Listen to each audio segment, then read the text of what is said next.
Hi everyone, welcome back to my channel.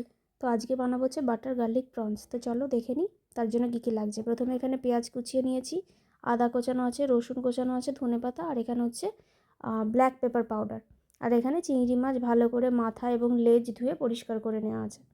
তো প্রথমে কড়াইতে তেল দিয়ে মাছগুলো আগে ভেজে নেবো, হালকা ভেজে তুলবো না, ওই আস্তে আস্তে ভাজতে ভাজতেই সমস্ত মশলা পড়বে।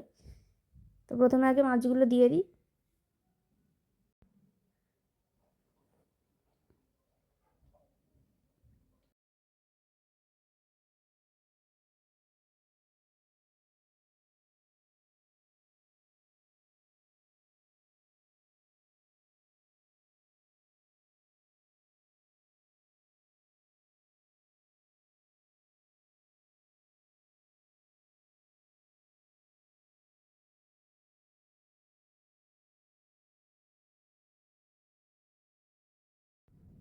এখানে মাছ থেকেও একটু জল ছেড়ে দিয়েছে, আর তেলের সাথে একইভাবে ওটা ভাজা হচ্ছে। এবার আমরা দিয়ে দেবো হচ্ছে পেঁয়াজ কুচি। পেঁয়াজ কুচি দিয়ে মাছটাকে খুব ভালো করে আগে নেড়ে নিতে হবে।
এবার দিয়ে দেবো হচ্ছে আদা কুচি করে কাটা আছে, সেটা দিয়ে দেবো।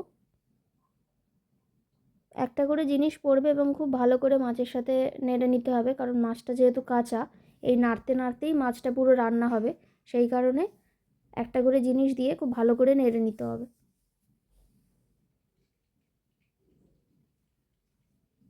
এরপরে দিয়ে দিলাম হচ্ছে রসুন কুচি। রসুন কুচির পরিমাণটা একটু আদার থেকে বেশি হবে, এই কারণে, কারণ কি এটা বাটার গার্লিক প্রনস, তো সেই কারণে একটু স্লাইট একটু বেশি হবে। কিন্তু মাছের কোয়ান্টিটি বুঝে, আমাদের এখানে মাছটা কম আছে বলে আমরা কিন্তু কোয়ান্টিটি হিসেবে আমরা কম নিয়েছি, তো তোমরাও সেই মতোই দিও। আর এখানে তেল লাগলো বলে অল্প একটু তেল দিলাম। আমরা চেষ্টা করি যতটা কম তেলে রান্নাটা করা যায় ভালোভাবে, কিন্তু যখন এখানে লাগবে, কিছু করার নেই, তখন একটু দিতেই হবে। এরপরে দিয়ে দিলাম বাটার। তেল আমরা এখানে খুবই অল্প দিচ্ছি, এই কারণেই যে বাটারটাও পড়বে। তো পুরো রান্নাটা এখানে কিছুটা তেল আর যে মুহূর্তে থেকে বাটারটা দিলাম সেরমভাবে এবার শুরু হবে।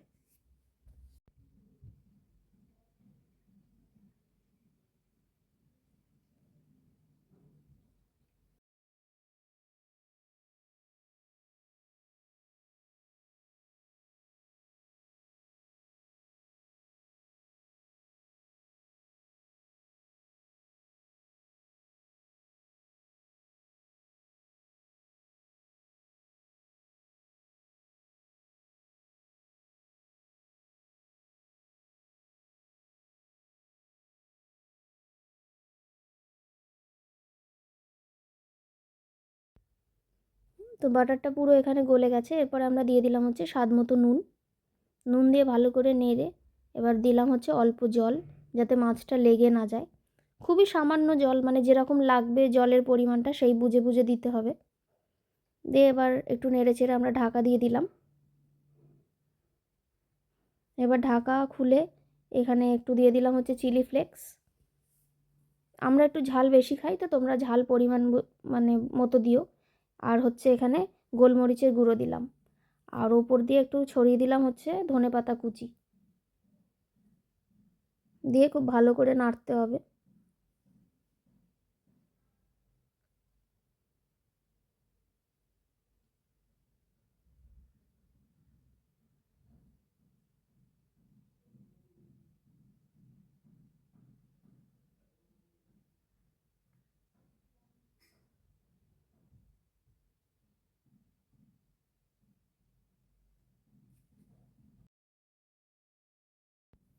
এবার যখন দেখবো জলটা পুরো ড্রাই হয়ে গেছে দেওয়ার পর, তখন আমরা দিয়ে দেবো হচ্ছে কর্নফ্লাওয়ার গোলা জল, এবং সেটাও খুব সামান্য আছে যাতে একটু গ্রেভিটা থিক হয়।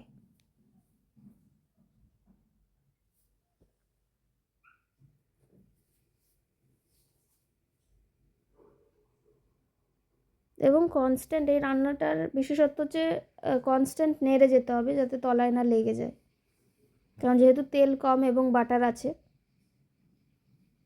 এবার আমরা ওপর দিয়ে দিয়ে দিচ্ছি চিলি ফ্লেক্স, আর 2-3 ফোঁটা, খুব বেশি না, 2 থেকে 3 ফোঁটা হচ্ছে পাতিলেবুর রস দিয়ে খুব ভালো করে নেড়ে নিতে হবে।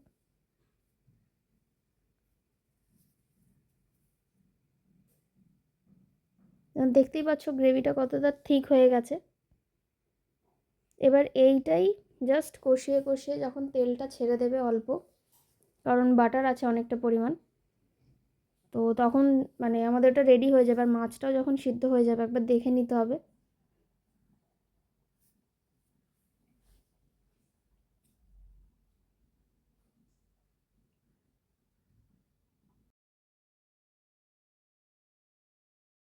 তো আমাদের গ্রেভি এখানে ড্রাই হয়ে এসেছে।